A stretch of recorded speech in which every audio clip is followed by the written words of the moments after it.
So again welcome to your own channel stock market army. तो चलिए शुरू करते हैं। कल 23 नवंबर 23 के लिए निफ्टी, बैंक निफ्टी और कुछ स्टॉक्स के एनालिसिस। सो देखिए, जैसे मैंने आपको बोला था, ये हमारी एक ट्रेंड लाइन रहेगी, ठीक है। ओके, और कल ऐसा मोमेंटम रहा, ठीक है ना। नेक्स्ट, आज जो ओपनिंग हुई है वो सेम, और ये हमारे लिए सबसे बेटर रहता है कि जो ओपनिंग होती है ना हमारी, वो वहीं पर ही है जहाँ पे क्लोज हुआ है, उस वो डे हमारे लिए सबसे बेस्ट रहता है, ठीक है। सो देखिए, यहाँ पर हमारी ओपनिंग हुई है, फिर अगेन इसने स्टार्ट किया था नीचे को फॉल करना, फिर एक कैंडल क्लोज की ऊपर की साइड, ठीक है। फिर यहाँ से मैंने आपको बताया था कि अगर इस लेवल से हमें ऊपर जाने पर या इस लेवल से ब्रेकआउट निकलने पर हमें एक बाय के लिए ट्रेड प्लान करना है यहाँ पे, अगर और ये लेवल के लिए, फिर इसके लिए। तो यहाँ से अगर हम ट्रेड लिया होता तो यहाँ पे ये लेवल हमारा हिट हो चुका है। और फिर उसके बाद देखिए, आपको मैंने क्या बताया रखा है, आपको जब पिन बार कैंडल्स आती है तो फिर क्या होता है कि ट्रेंड के रिवर्स होने के चांसेस बढ़ जाते हैं, और रेसिस्टेंस पे आए तो ज़्यादा चांसेस बढ़ जाते हैं। देखिए यहाँ पर पहली, दूसरी, तीसरी, फिर देखिए यहाँ पर, और अगेन फिर मार्केट फॉल किया, ठीक है। कितना अच्छा फॉल हुआ है। और मैंने कल आपको ये भी बताया था कि आज मार्केट के मोमेंटम के चांसेस ज़्यादा रहेगी कि मार्केट में मोमेंटम रहेगा आज, ठीक है। कल को भी रहेगा, कल को भी, क्योंकि एक्सपायरी के डे ज़्यादा रहता है कि मार्केट में मोमेंटम रहे। और बैंक निफ्टी की एक्सपायरी के दिन अगर 2 दिन कंसोलिडेशन हो चुका है, प्रीवियस जो जो 2 डेज थे वो हमें ज़्यादा अच्छे मोमेंटम नहीं मिले, तो आज अच्छा मोमेंटम मिला है। कल के भी चांसेस है कि मार्केट में मोमेंटम रहेगा, ठीक है। यहाँ पे देखिए, फिर आपको ये अच्छा ट्रेड मिला था रेजिस्टेंस पे शॉर्ट करने पर। अगर आप ऐसी कैंडल्स बन रही है तो आप जब ये फॉल हुआ है तो इसमें एंट्री ना ले, एक पुल बैक का वेट करें। जैसे ये ऊपर की साइड गया और फिर नीचे फॉल हुआ है, ठीक है, ठीक है ना। तो फिर यहाँ पे देखिए, यहाँ पे शॉर्ट कर सकते हैं आप, ठीक है, जब ये यहाँ से जा चुका है। और फिर या आप ये इस लेवल से निकलने का वेट कर सकते हैं, जो ये था। यहाँ से निकलने पर भी देखिए कितना अच्छा ट्रेड मिला है हमें, ठीक है। फिर अगेन यहाँ से ऊपर की साइड इसने सपोर्ट लेकर फिर यहाँ से ये ऊपर की साइड गया है, ठीक है। डब्ल्यू पैटर्न बनाया, ऑलमोस्ट एक डब्ल्यू पैटर्न के टाइप का बनाया है इसने, ठीक है, यहाँ पर, ठीक है।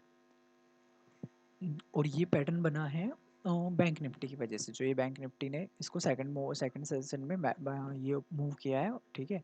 220, एक 220 की स्ट्रेटजी होती है, वो भी आप यूज़ कर सकते हैं। 220 के अगर कैंडल्स को ब्रेक, ये लो या हाई ब्रेक करता है तो उसमें प्रॉफिट होता है। 5 मिनट के टाइम फ्रेम पे 220 को हाई ऊपर का साइड ब्रेक करता है तो ऊपर ले सकते हैं, ठीक है। लेकिन ये साइडवेज मार्केट में काम नहीं करती। मैं इसकी बैक टेस्टिंग आपको दिखा दूँगा किसी दिन वीडियोज़ बनाकर, ठीक है। जैसे यहाँ पर भी देखिए आप, ये 220 कैंडल थी, फिर ये क्लोज हुई नीचे की साइड, ठीक है। तो हमें फिर नीचे का ट्रेड मिला, और एक 3 o'clock की, मैं ये सारी स्ट्रेटेजी आपको प्रोवाइड करा दूंगा, ठीक है। तो अब देखते हैं हम कल के लिए हमारा कैसा प्लान रहेगा, हमें कैसे ट्रेड लेना है। देखिए, ये जो लेवल्स है ऊपर, ये तो एक रेसिस्टेंस लेवल ही है, और निफ्टी अपने रेसिस्टेंस लेवल पर पहुंच चुका है आज, फिर वहीं पे जहाँ पे था। तो अगर इस लेवल को निकालता है ये, ठीक है, इससे ऊपर निकलता है कल, तो फिर हम इसमें बाय के लिए ट्रेड प्लान करेंगे। और कल निफ्टी की एक्सपायरी है, ठीक है। तो ध्यान से ट्रेड करना, अगर इस लेवल को निकलता है तो हम बाय के लिए ट्रेड प्लान करेंगे ऊपर जाने पर, ठीक है। और अगर यहीं से ही देखिए, अब ये एक पैटर्न बन चुका है, अगर यहाँ से कुछ ऐसा करके और ऐसा करके यहाँ पे एम पैटर्न बनाता है तो फॉल हो जाएगा, तो हम एम पैटर्न पे ट्रेड करेंगे फॉल के लिए, ठीक है ना। फॉल के लिए हम एम पैटर्न पे ट्रेड करेंगे, ठीक है। सो इस लेवल के नीचे निकल एम पैटर्न बनने पर, और अगर गैप डाउन ओपनिंग होती है, इस लेवल से नीचे निकलता है, गैप डाउन ओपनिंग होती है, गैप डाउन ओपनिंग पर, ये गैप अप ओपनिंग पर हम वेट करेंगे। मे भी हो सकता है यहाँ पे ये 1 2 3, अब 3 बार आया है, तो इसको अगर ये ओपन करे यहाँ पे ऊपर की साइड का ओपनिंग करते, ठीक है। इसको अगर क्लोज करके इसको ऊपर की साइड ओपन करते तो फिर ये हमें वेट करना होगा, या तो कंसोलिडेट होगा फिर, या फिर मार्केट गैप को फिल करेगा, ठीक है ना। सो और अगर यहीं से फॉल होता है, काफ़ी टाइम हमें यहाँ से रिजेक्शन मिल चुका है, यहाँ से फॉल होता है, हम पैटर्न बनाता है या किसी और टाइप का पैटर्न बनाता है, उस पर आप पैटर्न पे ट्रेड ले सकते हैं सेल के लिए, ठीक है। निफ्टी आपको क्लियर हो चुका होगा। अब हम बात करते हैं बैंक निफ्टी की। देखिए, बैंक निफ्टी कि मैंने जो ट्रेंड लाइन से ड्रॉ करके दी थी आपको कि इससे ऊपर जाने पर हमें बाई के लिए ट्रेड करना है, और सेल जो नीचे जाने पर सेल के लिए, ठीक है।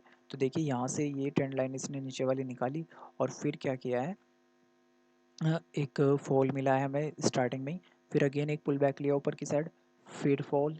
देखिए कितना अच्छा आज एक डाउन ट्रेंड पैटर्न चल रहा था 5 मिनट के टाइम फ्रेम पे, और फिर थोड़ी देर कंसोलिडेट किया इसने, फिर उसके बाद एक फिर फॉल, फिर कंसोलिडेट किया 25 मिनट्स, फिर फॉल, और फिर यहाँ पर आके रुका है, ठीक है।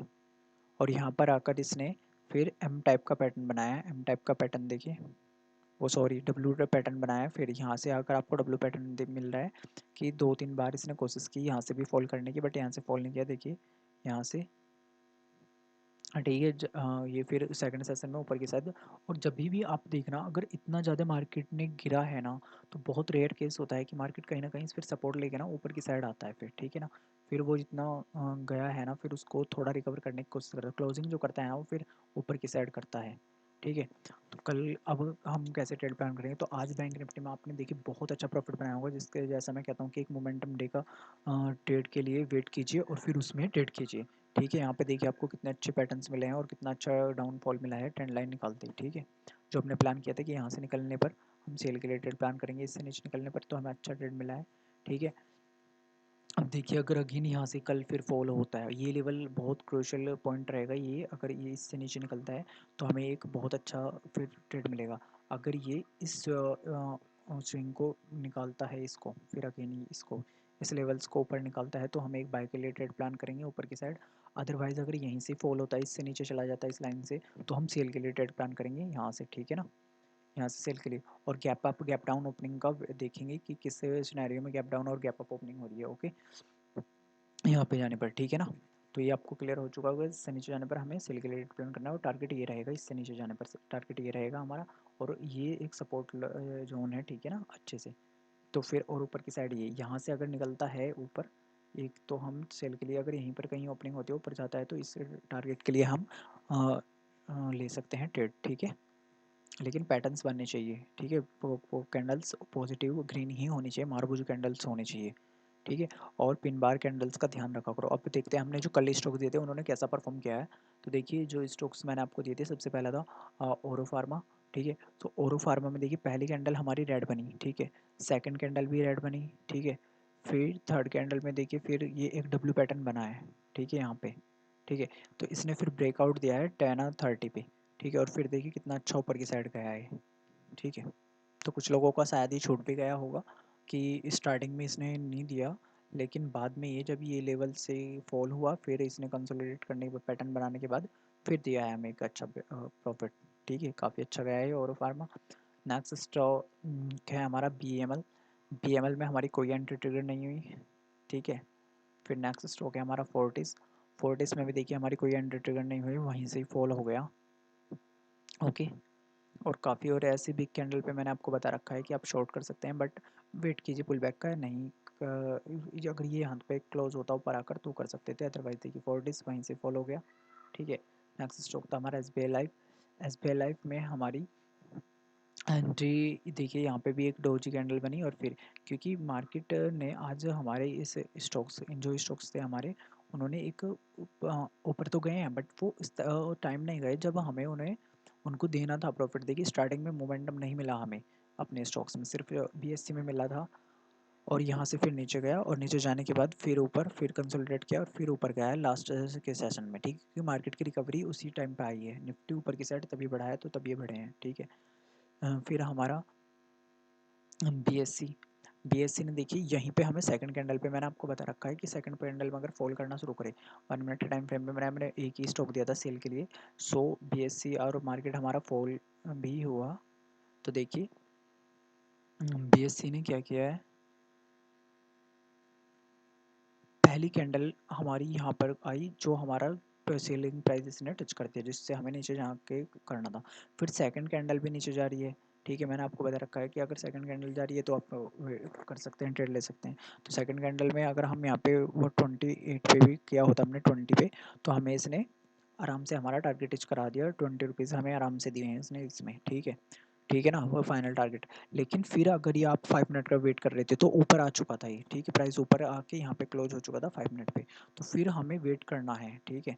क्योंकि 5 मिनट किया तो आप सेकंड मिनट में अगर आप रिस्की ट्रेडर है तो आप सेकंड में एंट्री लीजिए, अदरवाइज 5 मिनट का वेट कीजिए। और 5 में ये ऊपर आ चुका था और फिर प्राइस ऊपर ही जा रहा था जब इसने कैंडल गई, सो 6 से यहाँ से हमारे 21 से फिर ऊपर ही ऊपर जा रहा था, और ऊपर जाते हुए प्राइस को हमें बाय शॉर्ट नहीं करना है, ठीक है। अगर प्राइस बढ़ते जा रहा है, फिर प्राइस बढ़ा और फिर फॉल हुआ ऊपर से, और फिर कंसोलिडेट होने के बाद फिर ये फॉल हुआ है लास्ट में आकर, ठीक है, 1 बजे के बाद। तो कुछ लोगों का अगर प्रॉफिट नहीं बना होगा, अगर बना है तो वो सेकंड मिनट में जिन्होंने रिस्क लिया था उसी में बना होगा। फिर ये फॉल हुआ है लास्ट में आकर, ठीक है। तो चलिए बात करते हैं हम कल के लिए स्टॉक्स हमारे कौन से रहेंगे। ठीक है ना। या आप पूरा दिन अगर ट्रेड कर रहे हैं तो पूरा दिन बैठ के देख सकते हैं, जो फुल टाइम ट्रेडर्स है वो देख सकते हैं कहाँ पे जब भी हमें इससे नीचे क्लोज मिले या कोई पैटर्न से दिखे तब हम इस जोन पे आने पर शॉर्ट कर सकते हैं। ठीक है।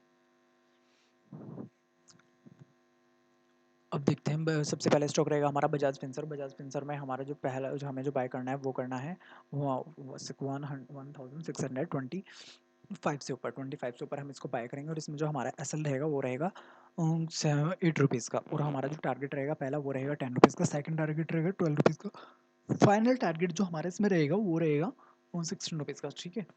तो बजाज फिंसर के लिए हमारा ये सिनेरियो रहेगा। ठीक है। ओके। और अगर ये देखिए यहाँ पे क्लोज हुआ है तो हमें वेट करना होगा इतना कहाँ पे इसका ओपनिंग प्राइस हुआ है होगा। ठीक है। और अगर ये फॉल कर जाता है यहीं से ही कोई बड़ी कैंडल बना के फॉल कर जाता है तो हम इसमें शॉर्ट भी कर सकते हैं। ठीक है ना, कि अगर इस टाइप की कैंडल यहाँ पे बनती है फिर अगर और उसका ब्रेकआउट होता है तो हम उसमें शॉर्ट कर सकते हैं। ठीक है, बजाज स्पेंसर में। अब नेक्स्ट स्टॉक है हमारा BPCL। सो BPCL के लिए लेवल हमारा ये रहेगा 400 टू या 402.5 पे हमें इसको बाय करना है और 3 पे बाय करना है, और इसमें जो हमारा सेल रहेगा वो 2 रुपीज़ का रहेगा, और जो पहला टारगेट रहेगा वो 3 रुपीज़ का रहेगा, सेकंड टारगेट रहेगा 3.5 रुपीज़ का, फाइनल टारगेट रहेगा 4 रुपीज़ का। ठीक है। सो BPCL में हमारा ये लेवल्स रहेगा। तो क्लियर है आप सबको BPCL। नेक्स्ट स्टॉक जो हमारा है वो है TCS। TCS में हमारा जो लेवल्स रहेगा वो रहेगा 3533 ठीक है, इस लेवल्स पे हम इसको बाय करेंगे। ठीक है, TCS को। और TCS में हमारा जो असल रहेगा वो 17 रुपीज़ का रहेगा, और टारगेट जो रहेगा वो रहेगा 20 रुपीज़ का पहला, सेकंड टारगेट रहेगा 25 रुपीज़ का, फाइनल टारगेट रहेगा 32 रुपीज़ का। ठीक है, TCS में, और TCS को यहाँ पे बाय करना है। ठीक है। नेक्स्ट स्टॉक रहेगा हमारा ABB इंडिया। ABB इंडिया हमारा शॉर्ट के लिए रहेगा। शॉर्ट के लिए इसके लेवल्स जो रहेंगे वो रहेंगे 4224 के आसपास। इससे नीचे हमें इसे शॉर्ट करना है, 23-24 पे नीचे जाने पर हमें इसे शॉर्ट करना है। और इसमें जो हमारा SL रहेगा वो रहेगा 20 रुपीज़ का, पहला टारगेट रहेगा 25 रुपीज़ का, सेकंड टारगेट रहेगा 30 रुपीज़ का, फाइनल टारगेट रहेगा 38 रुपीज़ का। ठीक है, ABB इंडिया में। क्लियर है ABB इंडिया। नेक्स्ट स्टॉक है हमारा देवयानी इंटरनेशनल। देवयानी इंटरनेशनल को हमें शॉर्ट करना है 179 से नीचे, 179.2 से नीचे हमें इसे शॉर्ट करना है, और इसमें जो हमारा एसएल रहेगा वो रहेगा 80 पैसे का। ठीक है। और जो पहला टारगेट रहेगा वो रहेगा 1 रुपये का, सेकंड टारगेट रहेगा 1.2 रुपये का, और फाइनल टारगेट जो हमारा इसमें रहेगा वो रहेगा 1.7 रुपये का। ठीक है, क्लियर हो चुका होगा आपको दिव्यन इंटरनेशनल। चलिए फिर कल मिलते हैं। ठीक है, चैनल को सब्सक्राइब कीजिए, वीडियो को लाइक कीजिए। Okay, thank you.